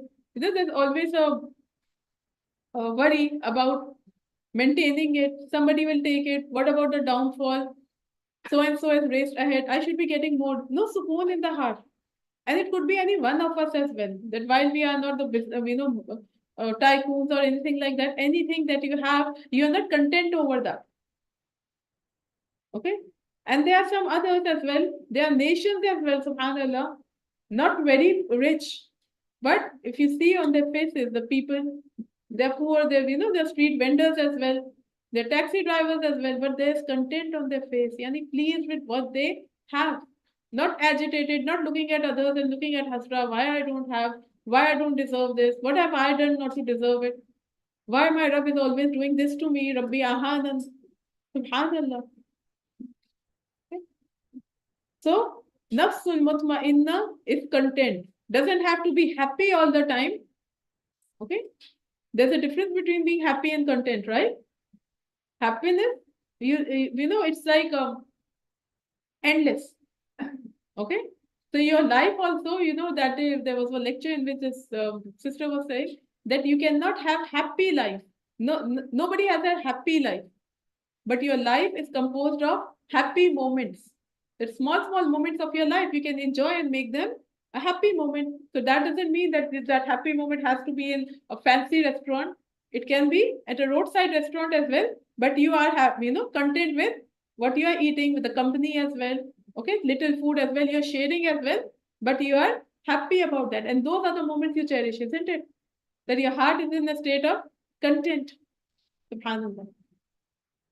So it will be said to that nafs, Ya ayyatuhan nafsul mutma'inna. Irji'i ila rabbiki. Now return to your Rabb. The surah started with Fajr, a new day, new light. Okay, it was the start of the new day. And at the end of the surah, we are talking about the end of a person's life. Okay?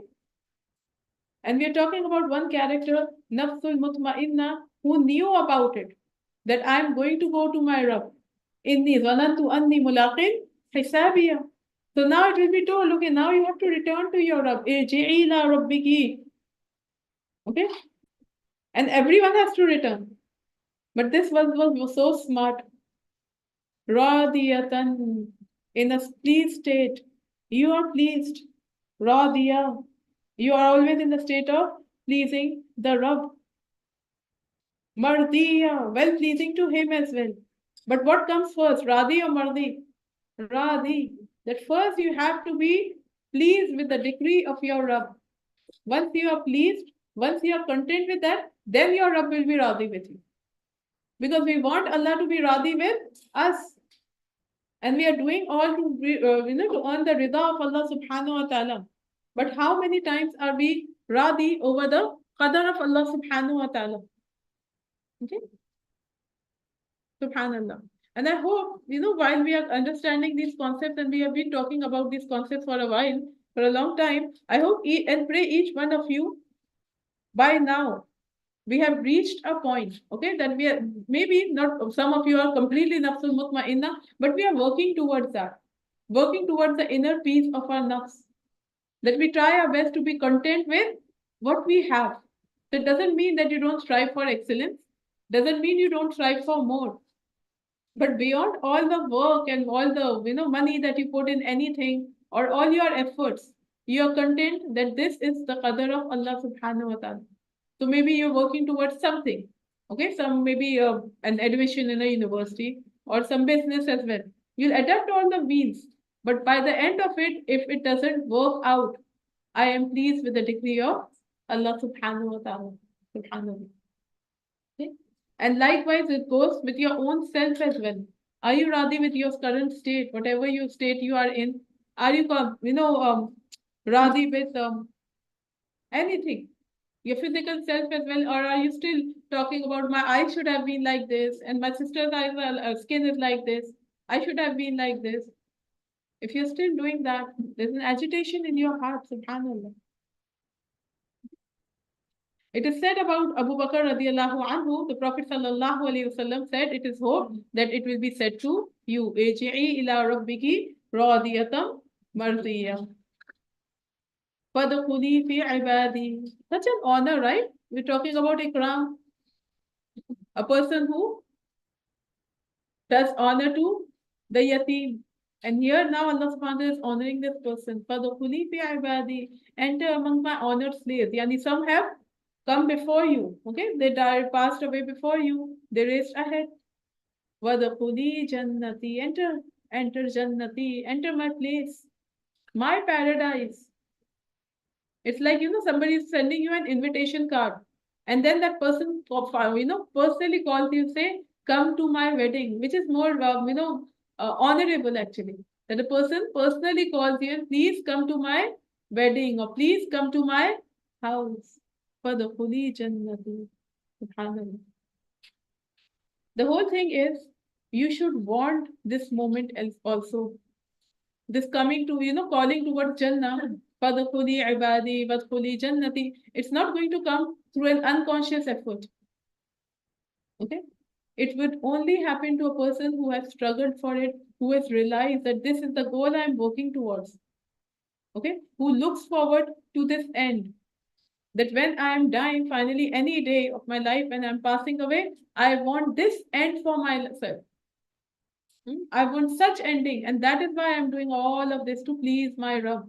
So that at the end of the day, I hear these words, the special invitation, the special title, Ya ayyatuhan nafsul mutma'inna, irji'i ila rabbiki radiyatan mardiyya, fadkhuli ibadi, fadkhuli jannati. May Allah subhanahu wa ta'ala grant us all such moment in our life towards its end. Ameen. Let's listen to the recitation.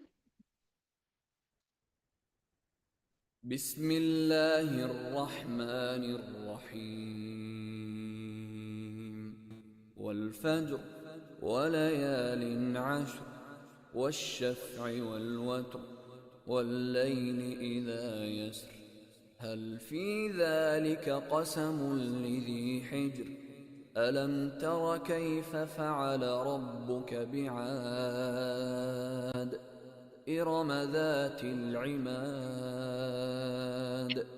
التي لم يخلق مثلها في البلاد وثمود الذين جابوا الصخر بالواد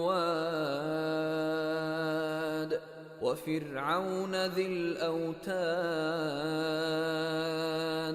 الذين طغوا في البلاد فأكثروا فيها الفساد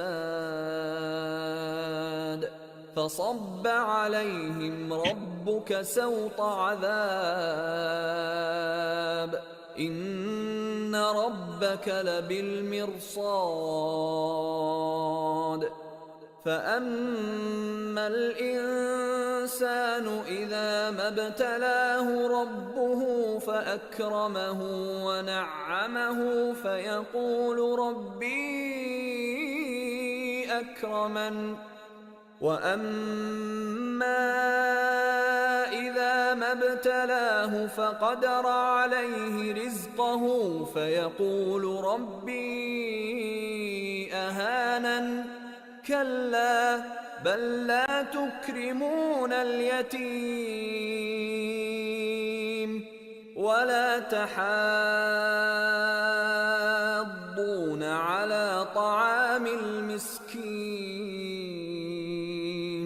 وتأكلون التراث أكلا لما وتحبون المال حبا جما كلا إذا دكت الأرض دكا دكا وجاء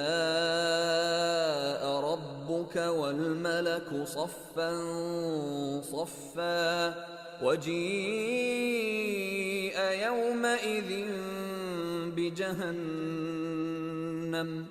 يومئذ يتذكر الإنسان وأنى له الذكرى يقول يا ليتني قدمت لحياتي فيومئذ لا يعذب عذابه أحد ولا يوثق وثاقه أحد يا أيتها النفس المطمئنة ارجعي إلى ربك راضية مرضية فادخلي في عبادي وادخلي جنتي.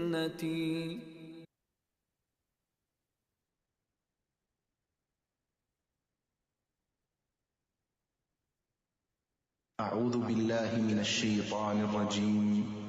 بسم الله الرحمن الرحيم. فلله الحمد رب السماوات ورب الأرض رب العالمين وله الكبرياء في السماوات والأرض وهو العزيز الحكيم. فلله الحمد رب السماوات ورب الأرض رب العالمين وله الكبرياء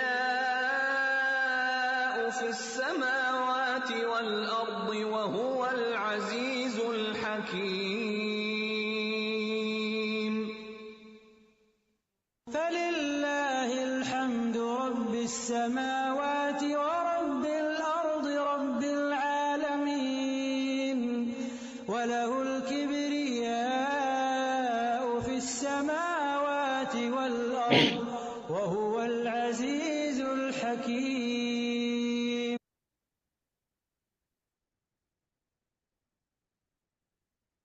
Take a break for 5 minutes and inshallah we're going to return with 2 surahs. We'll do it together inshallah. Okay. Assalamu alaikum wa rahmatullahi wa barakatuhu.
Assalamu alaikum wa rahmatullahi wa barakatuhu.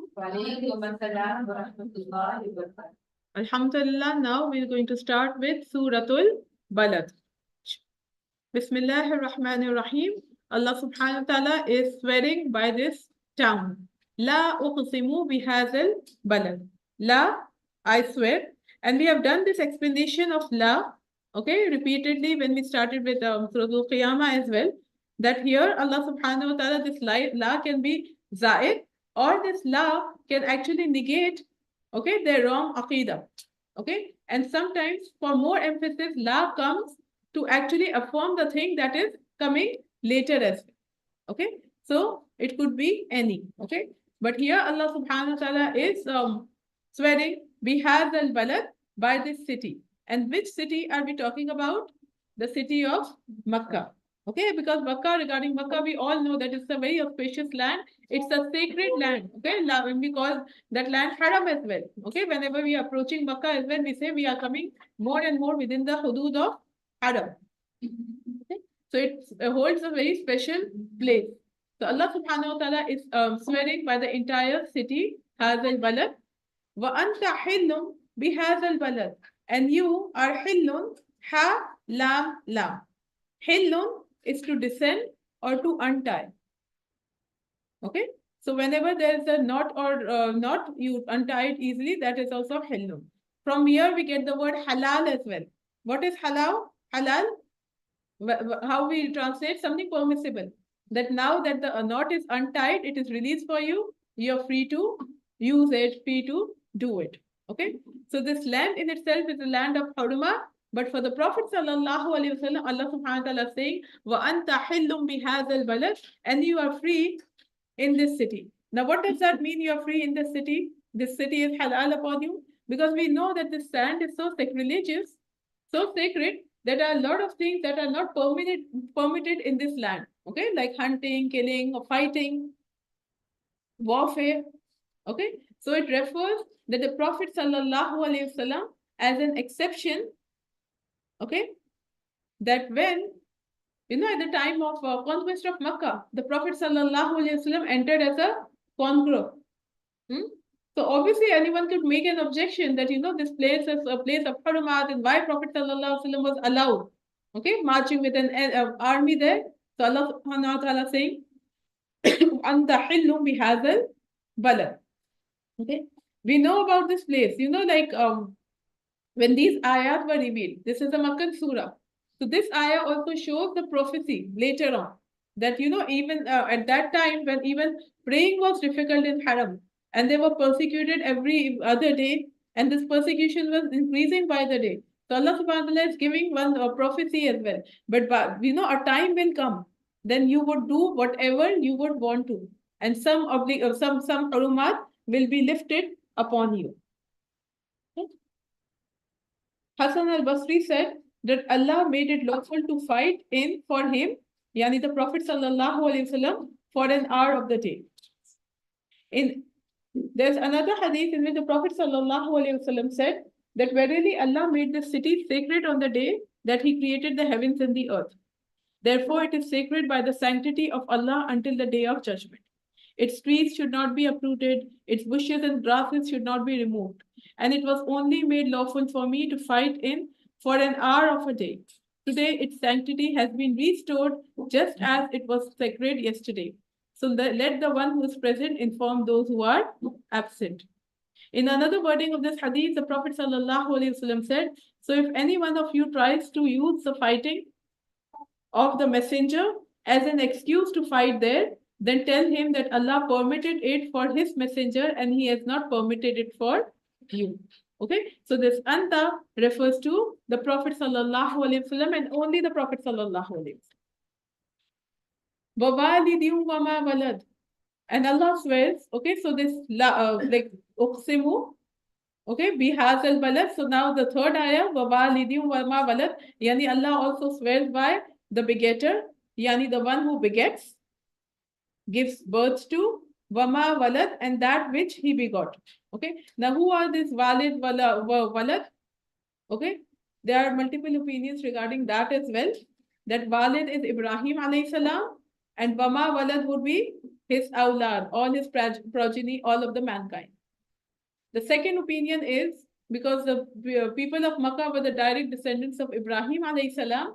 So this Walad refers to Ibrahim alayhi salam, and Walad refers to his progeny, yani the Makkans, people of Makkah. And the third interpretation is Walid refers to any father. Okay, generally it's a word used for father, and Walad, his children or his sons in particular. Okay, yani Allah subhanahu wa ta'ala is swearing by the relationship of a father and his son as well. That sometimes the father tries and protects his son, provides for him, and then what happens in the later years is the son does that in return. And after that, Allah subhanahu wa ta'ala is saying, لَقَدْ خَلَقْنَا الْإِنسَانَ فِي كَبَدٍ. Because we are talking about walid wa walad. And in this relationship, there's a lot of love, affection, each one there for other, helping, protecting. Okay? But at the end of the day, لَقَدْ خَلَقْنَا الْإِنسَانَ فِي كَبَدٍ. You need to understand that we have created man in toil, in difficulty, in hardship, in labor. Okay? Kabad is also a word used for a labor. Liver, okay, because liver it plays a very important task in our body, okay, and it's actually a machine, right? And it works very arduously, okay. It's like a whole generation that is happening, right? It's like some particles are broken as well, and the blood cells are created. So that is also what used for liver, kibbat, basically. So Allah subhanahu wa ta'ala saying that mankind has been created fi kabat, yani in labor, in difficulty. What does that mean? That difficulty is an innate part of human being. And if we accept this reality, this much, it's going to make our life simpler. That there is going to be difficulty in life. Okay? It's not going to be easy for anyone. Okay? So after a child comes out of the mother's womb, okay, even to come out as well, it has to apply a lot of labor, a lot of pressure. And from then onwards, the nursing and the latching and the feeding from the mother, okay, and each and every stage of his growth is difficult. Okay, we may think that the child is not experiencing all this. Have you heard the concept of growth pains? When the child's bones are also growing as well. Many children, they complain while they are at around age 7 to 8. At night, they feel pain in their legs. Those are known as growth pains. Subhanallah. So every stage of growth has some difficulty attached to it or not. Okay. Whether it's physical difficulty, it's emotional as well. Okay. Even if their children, maybe they are going to school as well. In school also, they are struggling or not. Small children also saying, yeah, I'm so tensed about this thing and that thing, whether it's a sports day as well, whether it's talking to their friends as well, dealing with their friends as well. But in all of their relationships, yes, carrying the school bags as well, even waking up for schools as well. For the mothers, it's all more difficult, preparing the children for the school, leaving them for school. Sometimes, when they start the school as well, they're crying. The mothers have difficult time to make them go to the school. And more than the children, the mothers are also crying that now their school has started. So first they are waiting that they should go to the school. And when the school starts as well, then also we are crying. Subhanallah. So the whole life, actually, all phases of life, if you see. So as they grow up as well, then they have other issues as well, and the hormonal issues as well, and the difficulty in choosing their career as well, dealing with people around them. Everything, every stage of their life is difficult, burden. And every year they have to face the exams there as well. Subhanallah. So every stage, okay, is difficult.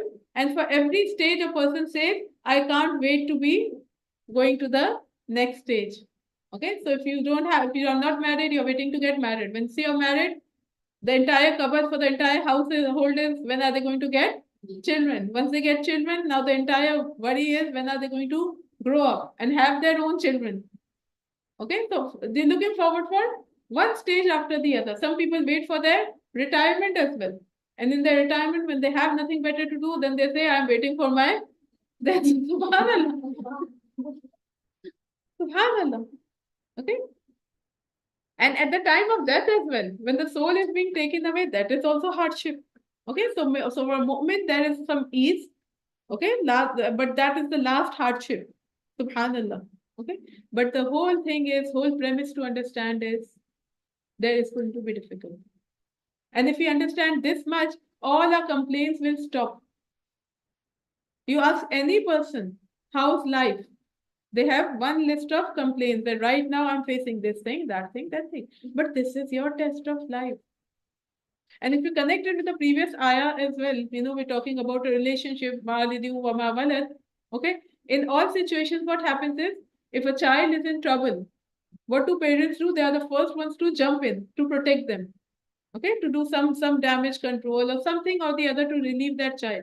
But despite that, you cannot completely and fully protect that child against any hardship, any difficulty. Yaqub alayhi salam could not do that, right? Being a prophet as well, getting some signs from Allah subhanahu wa ta'ala as well. Was he able to protect his child? Was he able to find out how difficult the life has been for Yusuf alayhi salam? Because this is our life about. Actually, it is in our fitrah, and this has been put in our life that you are going to face hardship. And Allah subhanahu wa ta'ala has created this thing in us that we love to overcome challenges and obstacles, isn't it? If there's something hidden behind the wall as well, we try, right? How to break the wall and see beyond that. We like difficulties and challenges. That is why if you see some people, when they don't have any hardship, they try to look for hardships in life. So if nothing, they'll just try something very thrilling. They go for mountain climbing and try to reach the peak of it, or they sit on those roller coasters to get that thrill or anything. Because this is in our nature. So artificially do something else. But that's our life about. لَقَدْ خَلَقْنَا الْإِنسَانَ فِي كَبَدٍ. أَيَحْسَبُ, does he think أَلَّن يَقْدِرَ عَلَيْهِ أَحَدٍ, when he's doing all the wrong, all the tughyan that we talk about, all the fasad that we talk about, all the shirk, all the zulm on the earth. Okay, and in zulm, it would be in the right of Allah as well, and in the right of people as well. Basically, whatever he is doing on the earth, and sometimes they behave like Qadir as well, right? Some communities, some nations behave like we can do whatever we want to. Allah subhanahu wa ta'ala is saying, Ayahsabu allan yaqdir alayhi ahad. Doesn't he think that he is not, does he think Allah that will never, lan is a word used for infinite time of time, never.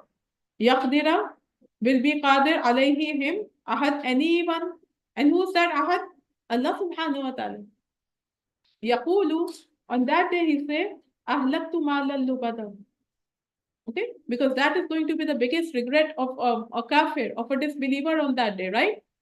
Yaqulu ya laytani qaddamtu li hayati.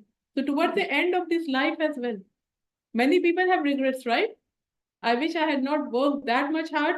Okay, I spent so much of time working, that I was not able to give the haq of my relationships. Yaqulu ahlaktu malal lubada. Lubada comes from lub. Lam, ba, dal. Okay, lub refers to layered hair. Okay, some in those times as well. Obviously, in all societies and all cultures, everyone wants thick, voluminous hair, volume. Okay, and for that, what do you do to make more volume in your hair? Curls and layers. Now we have hair extensions. So love is actually extension. Layers and layers of hair. Okay, heaps and heaps of hair. Okay, and from there, the word is used for lubada as abundance. I wasted a lot of wealth. Okay, and it happens, right? Sometimes when you're spending, you don't think how much I'm spending, but you want it. And later on, say, why did I buy such an expensive bag, maybe? Or why did I eat in such a fancy restaurant? And for this much of food, I was charged this much. But when do you say this? Once you are done with that. And this is the life about, isn't it? Many times you have maybe studied in such expensive universities. That's good actually. But if you're not doing something out of it, then it's actually ahlaktu malal lubada, subhanallah. If you calculate, if you can find a way to calculate how much did you spend on food in the last year only. Calculate that something. Okay, and eating out, not the groceries that we get at home, the basic food, But even just eating out, some coffee, some junk food here and there, okay, that some will come and you'll say, يقولوا أهلكت مالا لبدا. Subhanallah. أيحسب أن لم يره أحد. Does he not think? Does he think that لم يره أحد? No one sees him at all. No one is keeping a record. And this actually gives a zalim a free way to do whatever he wants to, because he's saying nobody is monitoring me. If there are cameras all the in broad daylight as well, you do whatever, it will be notified to the authorities. You think there will be murders on the street? No. Right now, why you think this place is very safe? Okay, if we talk about UAE, okay, we talk about traffic rules as well. We talk about the normal crime rate as well. Why do people commit so much of crimes as they do, back home when you talk about India or Pakistan? Because they know there's some authority over their head watching. That is why crimes are less. What a Zalim thinks is nobody is watching me. So maybe they are doing it in secret in some closed places as well. But at that time, no cameras, no surveillance, no proof. أَيَحْسَبُ أَن لَّمْ يَرَهُ أَحَدٌ. Allah subhanahu wa ta'ala is asking, what makes them think that nobody is watching them? أَلَمْ نَجْعَل لَّهُ عَيْنَيْنِ. Have we not made for him two eyes? Can't he see with his own eyes? Like many like him, what is the function of eyes? To see, to process that information, right? To analyze.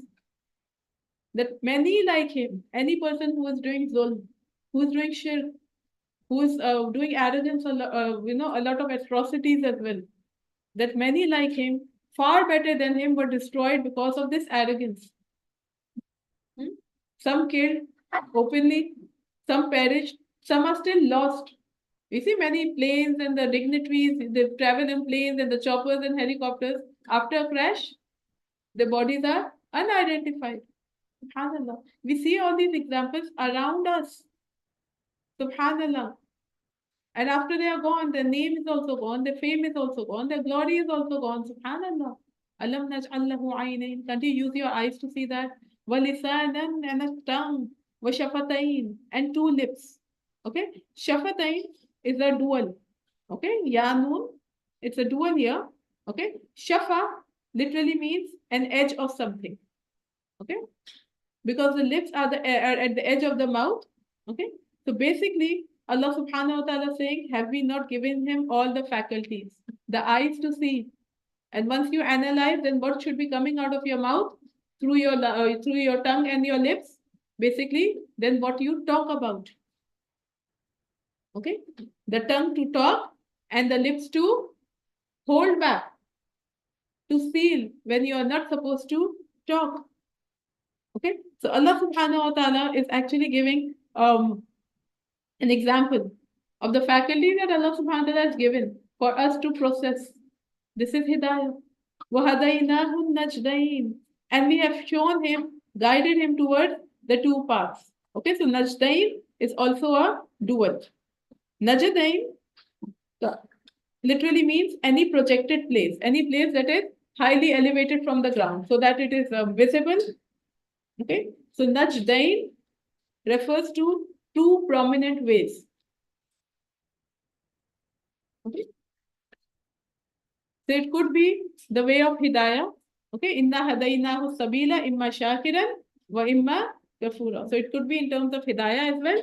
And some scholars say that since we are talking about the faculty in the body parts, so an-najdain can refer to the breast of the women as well. Okay, because the baby gets his food from here. That as the baby is born, how Allah subhanahu wa ta'ala guides him towards his wrist. Okay, we are always worried about our wrist, right? Where is it going to come from? So when you were baby, when you didn't have so much of conscience as well, at that time as well, didn't we provide you? وَهَدَيْنَاهُ النَّجْدَيْنِ. And what did he do?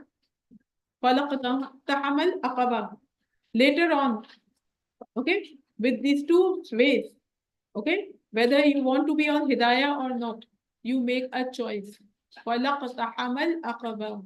But he has not yet اقتحم, attempted to pass al-aqaba, a steep path.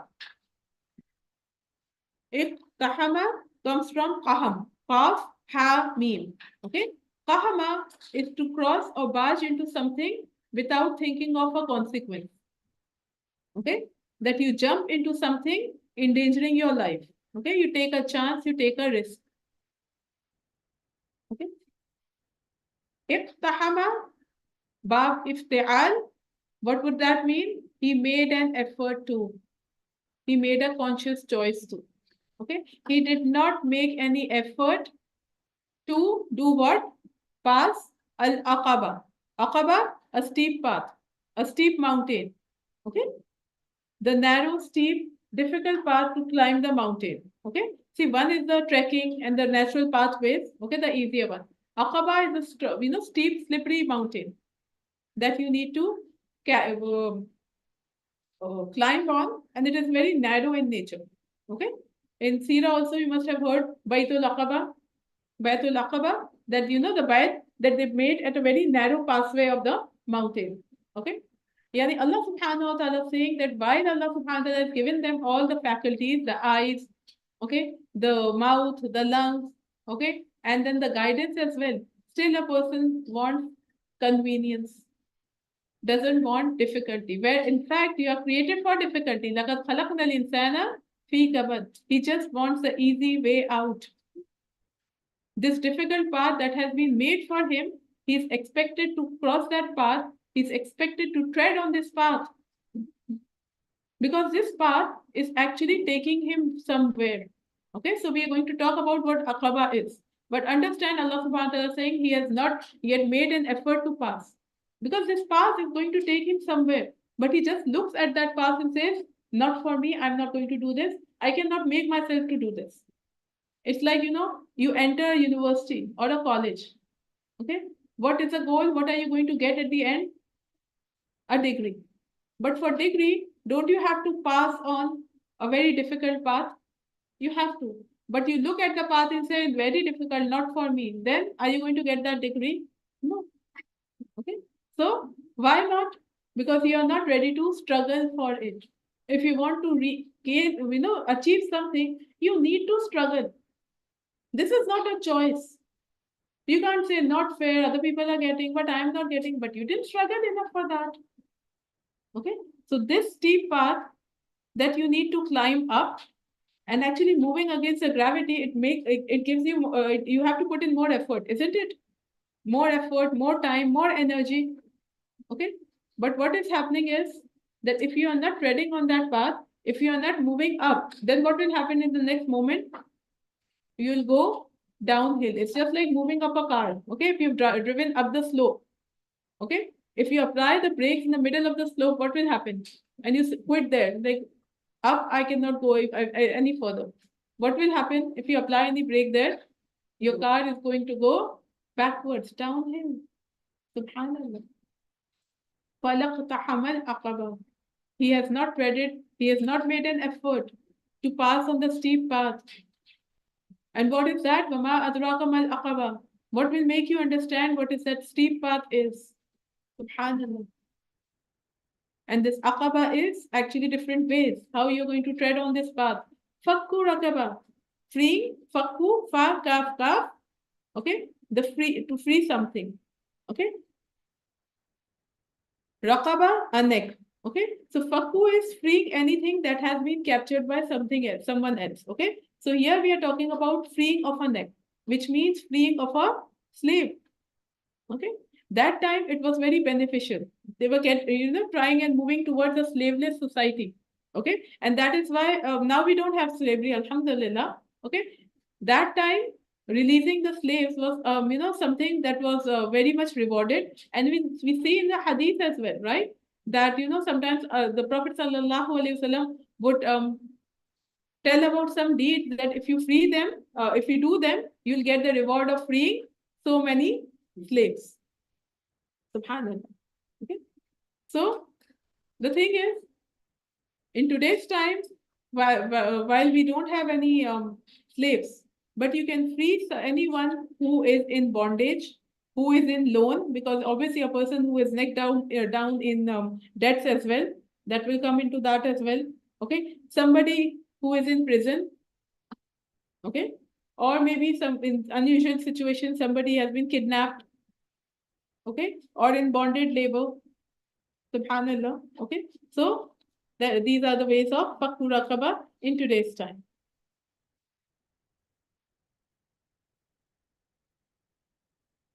Imam Ahmad recorded from Sayyid bin Marjana that he heard the Abu Huraira saying, the Messenger of Allah sallallahu alaihi wasallam said, whoever frees a believing slave, Allah will free for every limb one of the limbs from fire.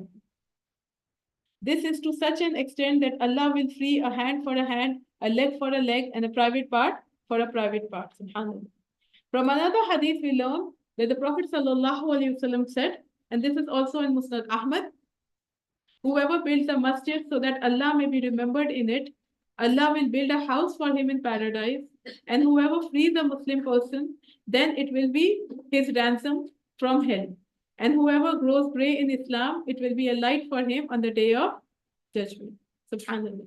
Okay. So freeing anyone from any difficulty, basically. Okay. Nowadays as well, there are many people in prison for various reasons. Maybe the check has bounced, or maybe they are not able to pay out some payments. Okay. This will come in that hukum as well. Fakku raqaba. Oh, it's amun, or feeding or giving food fi yawmin, in a day, zi masghaba, of hunger. Okay. Masghaba comes from sin, ghain, ba. Okay. Extremely hungry, extremely famished, or you say, starved to death. Okay. And actually, this ayah is showing that it's not just it's amu miskin, wala tahaduna ala ta'amil miskin. It's on the days when you are in hunger yourself. You are starved yourself. Okay. Generally, when people have more, they share, and they are ready to share. But the test and the difficult part is, because we are talking about climbing a steep slope, is when you have less. Okay. So to be small thing, you have a small packet of biscuits. Okay. And you're really hungry, but you see two people with you, maybe your classmates, maybe your siblings. Very difficult to share with the siblings, na? And when they ask us, what do we say? I already have less. One is also more, actually, if we share. Huh? The masghaba, in extreme difficulty. Okay. In that as well, you're thinking about others. It's a difficult path, isn't it? Fakku rakaba as well. Why do I want to free a slave? What will I benefit? Relieving any other person. Maybe that person will benefit me or not. Like Abu Bakr radiallahu anhu, when he was freeing slaves. Okay, and his father said that you should be freeing people who are going to benefit you. Why such weak people? What did he say? I didn't do it for myself. And then feeding someone, it's amun fi yawmin zi masghaba. What is it to show? When you have less as well, then also give. This is actually treading on a high, steep path, right? Difficult path. Okay. Don't always think that, this feeding is just for the rich people. Okay. And or when I will have, then I will feed on a mass scale and this thing. And, every week I will feed. No. Okay. It's a steep path. Okay. In the face of difficulty. Okay. So even if it's not so much of fancy meal or something, just a little as well, so that you come in that I have tried. Yeah, Arab, I have tried. And once you become a giver, Allah will give you, because now He'll trust you more. Okay, she's the one who's not hoarding. So Allah will, out of His fadl, inshallah, give you more.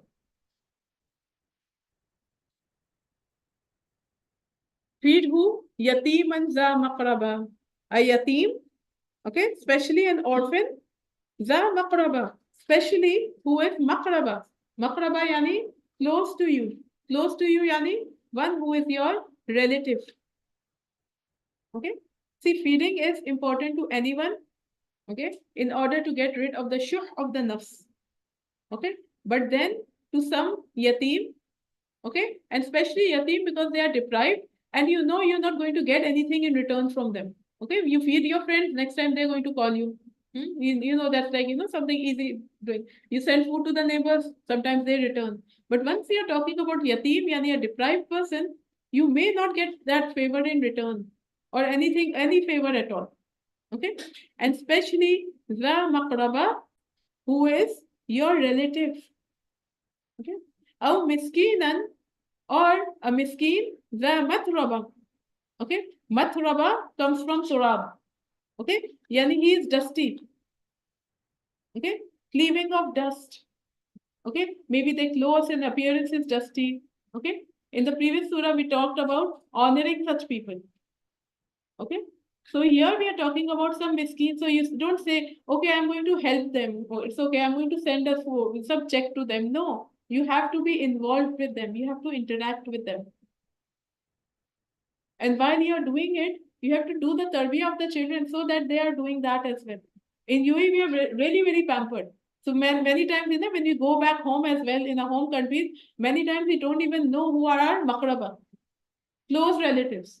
Okay, and sometimes they come and visit as well. We think it's just for our moms and aunties to, sit with them, talk to them. Oh, this, I don't understand these relations. Many people proudly say that, right? It's so interconnected and so many people, I'm not interested. No, be interested and know such people. Who are my extended family members? Maybe some are yatim, some are ja matraba. And they come, especially to meet us, which means they are in need of help.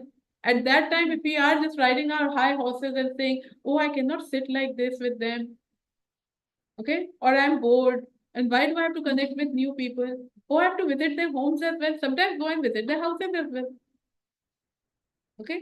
But we are so pampered now, especially girls. See, boys have, some training while they go to the masajid, right? So they are praying in the jama, okay, and they, so somebody is standing, maybe they are not financially well, the clothes are smelling, okay, and they are, they can talk to the laborers as well and everyone, but girls especially, okay, many, far distant relatives, people, what do they do? Only the elders are talking to them, and the girls go and sit in their rooms.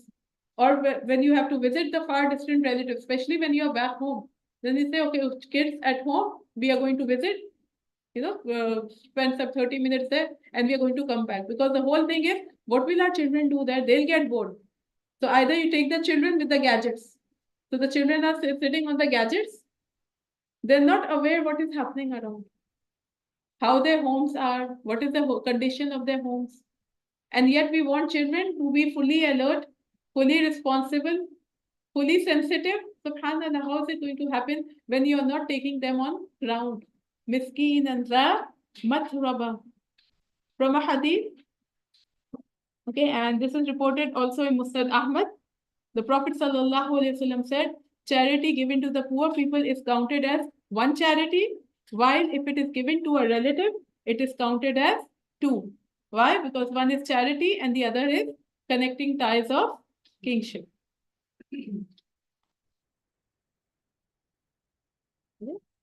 And then after all of this, that we broadly say hukukul ibad, okay, then Allah subhanahu wa ta'ala says, ثُمَّ كَانَ مِنَ الَّذِينَ آمَنُوا. And then he is also one of those who are آمَنُوا وَعَمِلُوا الصَّالِحَاتِ.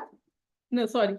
ثُمَّ كَانَ مِنَ الَّذِينَ آمَنُوا وَتَوَاصَوْا بِالصَّبْرِ وَتَوَاصَوْا بِالْمَرْحَمَةِ. Okay. So first of all, the quality of giving, you become a person of benefit, you free others of difficulty. Okay. First, be a good person, and then we are talking about Iman. Because many times we are just talking about our own, when we talk about a person of Iman, we are just talking about a person, ibadat and rituals. Okay, but first, service to mankind, service to the creation of Allah subhanahu wa ta'ala, and then Allah subhanahu wa ta'ala is saying, then all of this, that is also criteria among all these people, okay, because there are many in the world who are doing this, far better than us as Muslims. If you see their organizations, their NGOs, okay, their missions, the causes that they support, they are far better organized and funded than us as Muslims. But then within that as well, quality of Iman, very important. وَتَوَاصَوْا بِالصَّبْرِ. Because all of this, climbing that steep mountain, it cannot happen without sabr. Maybe you will be criticized, maybe you will be unappreciated, unrecognized even. And on top of that, somebody will complain as well. Some relatives will complain as well. And many times that happens, right? The poor relatives, the far distant relatives, after years you go and meet them, What is the first thing on their mouth? You remember us? Now, after so many years, could be. Is it easy? And then you come back home and say, I'm never going to visit them. And the other person will say, good, I told you earlier. These people are not even worth your time. No. Watawa sawbis sabri. Have that, sabr. Because then people will say, if you want to spend, go and give it to an orphanage. Good, na? You just get a receipt from there. Good. No. Za matraba, za makraba, very important. Okay. Watawasaw comes from wasiya, right? Will, instruction, to recommend, to urge. Okay. And this is in bab tafa'ul, yani tell each other, do wasiya to each other, bil marhama, of raham as well, of pity and compassion as well, rather than the other way around. Okay, now the trend is the other way around, right? You don't have to overdo. You don't have to take it from anyone. You first, consider your needs, your wants. First, look at your children, then help others. No, marhama, raham for each other. Okay? In a hadith, the Prophet sallallahu alaihi wasallam said, "Ar-rahimuna yarhamuhumur rahman, irhamu man fil ardi, yarhamkum man fis sama." The merciful people will be treated with mercy by the most merciful. Be merciful for those who are on the earth, and he who is above the heavens will be merciful to you. In another hadith, the Prophet ﷺ said, Allah will not be merciful with whoever is not merciful to the people. This is such a scary hadith. Think about people we are not merciful on. Who are those? See, we are nice, compassionate, very gentle to people who we interact outside our homes. But people who are inside our homes, living with us, do we treat with them with mercy? Especially the children, especially the maids and the servants. So one day they take off and we say, okay, we are going to cut from your salary per day this much. I'm going to cut. This is how she's going to behave and be disciplined. With children also, right? We expect them to do big works and be disciplined, be obedient. One small mistake, we are not ready to forgive. Where's raham there? And the hadith says, Allah will not be merciful with whomever who is not merciful with the people. So that people will include whom? Your family members as well. Subhanallah. Ulaika ashabul maymana. These are the people, ashabul maymana. Maymana comes from yameen. These are the qualities you need to be. Because what will happen with ashabul yameen? We all know, right? The book of deeds will come from the right side, ashabul yameen.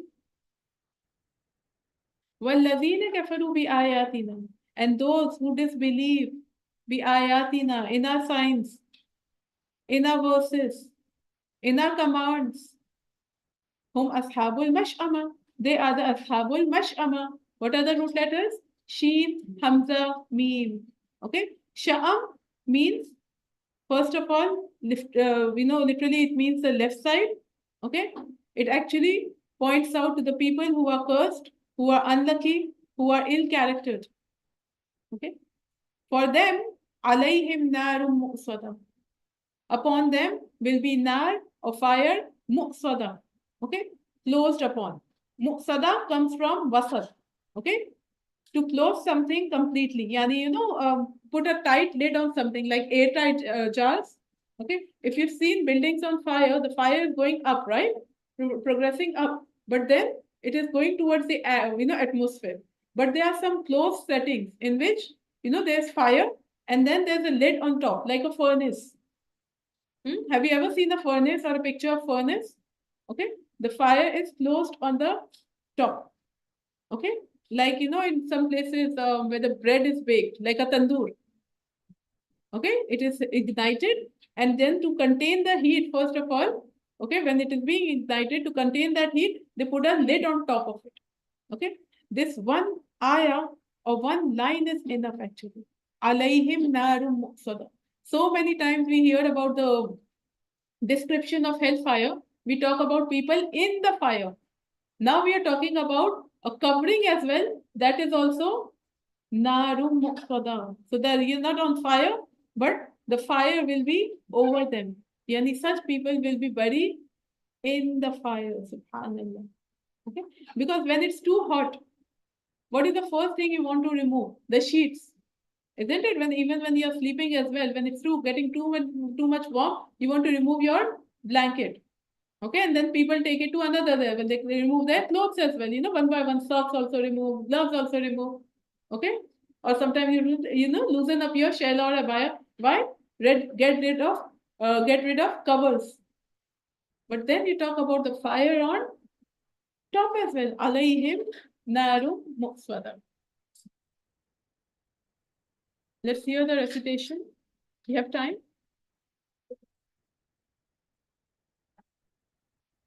بسم الله الرحمن الرحيم لا أقسم بهذا البلد وأنت حل بهذا البلد ووالد وما ولد لقد خلقنا الإنسان في كبد أيحسب أن لن يقدر عليه أحد يقول أهلكت مالا لبدا أيحسب أن لم يره أحد ألم نجعل له عينين ولسانا وشفتين وهديناه النجدين فلاقتحم العقبة وما أدراك ما العقبة فك رقبة أو إطعام في يوم ذي مسغبة يتيما ذا مقربة أو مسكينا ذا متربة ثم كان من الذين آمنوا وتواصوا بالصبر وتواصوا بالمرحمة أولئك أصحاب الميمنة والذين كفروا بآياتنا هم أصحاب المشأمة عليهم نار مؤصدة. Okay, we're going to end the class now. Okay, Subhanak Allahumma wa bihamdika nashhadu an la ilaha illa anta nastaghfiruka wa natubu ilayk. Assalamu alaikum wa rahmatullahi wa barakatuhu.